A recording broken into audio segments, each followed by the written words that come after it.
전 차관이고요. 예, 지금은 서울대학교 통일평화연구원의 책임연구원으로 일하고 있습니다. 우리 통일평화연구원 창립 14주년을 계기로 해서 마침 금년이 이제 한국전쟁 70주년이기 때문에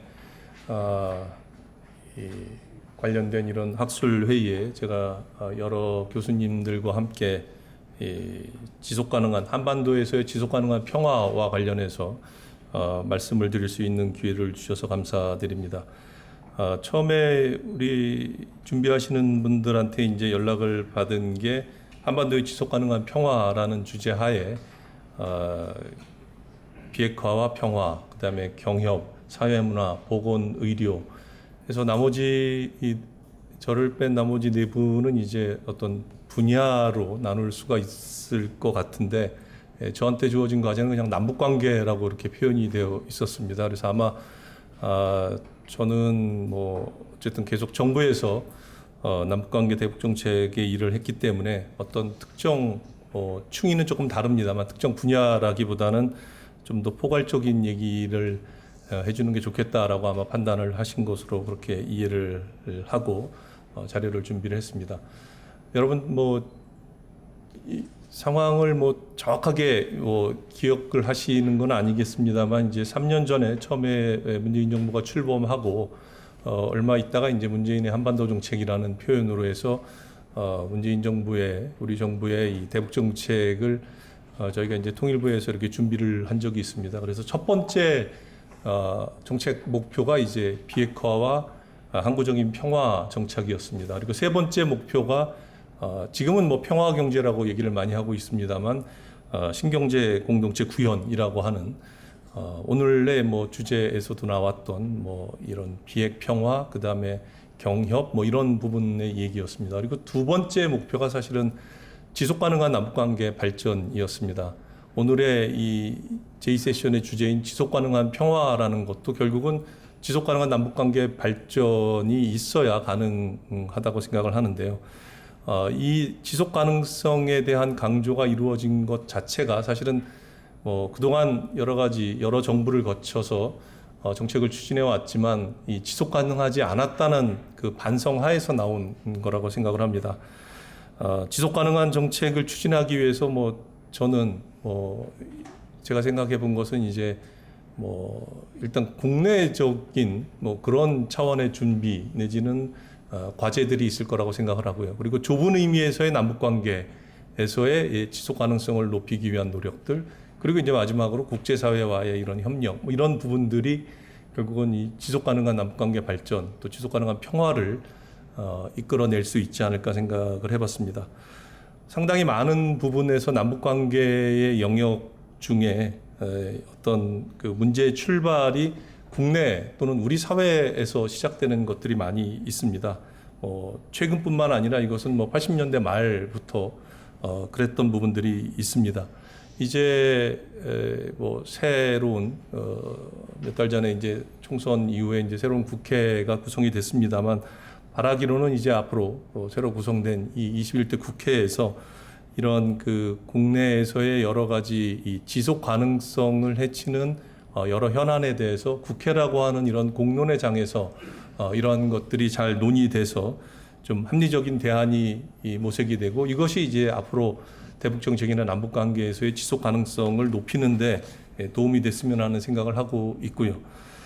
그리고 이게 단순히 이제 정치라든지 국회의 몫뿐만 아니라 지금 오늘도 이 자리도 그렇습니다만 이런 관계 전문가들, 민간 단체들 또는 이런 개별 그 시민들을 중심으로 한 소위 말하는 사회적 대화의 움직임도 또한 중요하고 또 필요하다고 생각합니다. 이러한 사회적 대화가 지금도 여러 단위에서 추진되는 것들이 있습니다만 이런 사회적 대화를 통한 대북 정책 추진에 대한 어떤 공감대 확보가 앞으로 이 정권 교체라든지 그런 상황 변화에도 크게 변함없이 이 지속 가능한 정책 추진의 어떤 그 토대를 마련하는데 굉장히 중요하다고 생각을 하고요.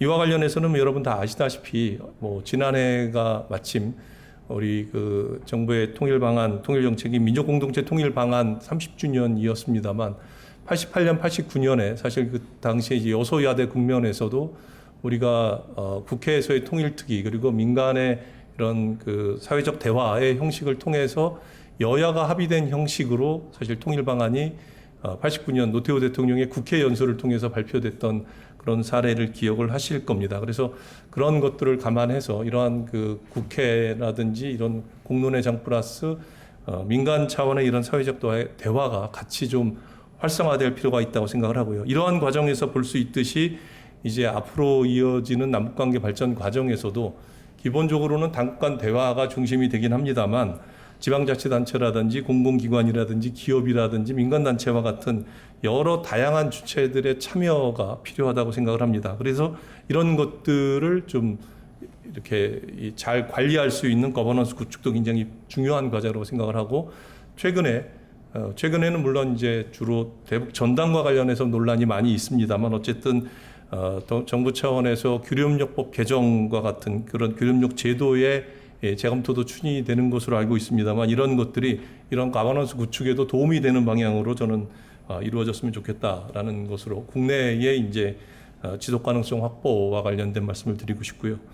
그다음에 이제 그 남북 관계와 관련해서는 뭐 이미 비핵화 평화 체제라든지 경협, 뭐 사회문화 그리고 앞으로 보건의료까지 포함해서 이런 말씀을 주셨습니다만 역시 이런 것들이 이제 그 동안에 있었던 그 많은 그 회담이라든지 접촉이라든지 또 실적이 있었지만 이것이 이제 제도화되거나 체계화되지 못했다는 그런 한계들이 있는 것 같습니다. 그래서 이것들이 바라건대는 남북 간의 이런 합의들이 좀 더 제도화되고 체계화되는 것들이 필요하고 최근에 또 2년 전에 있었던 4.27 판문점 선언의 이제 국회 비준 동의가 이기가 되고 있습니다만 이것이 꼭 지금 시점에서 문제가 제기된 것이 아니라 우리 정부 출범 직후부터 3년 전부터 사실 추진해 왔던 사안입니다. 그래서 이런 것들을 통해서 이 지속 가능성이 좀 더 확보되는 그런 노력들이 필요하고 이것이 결국은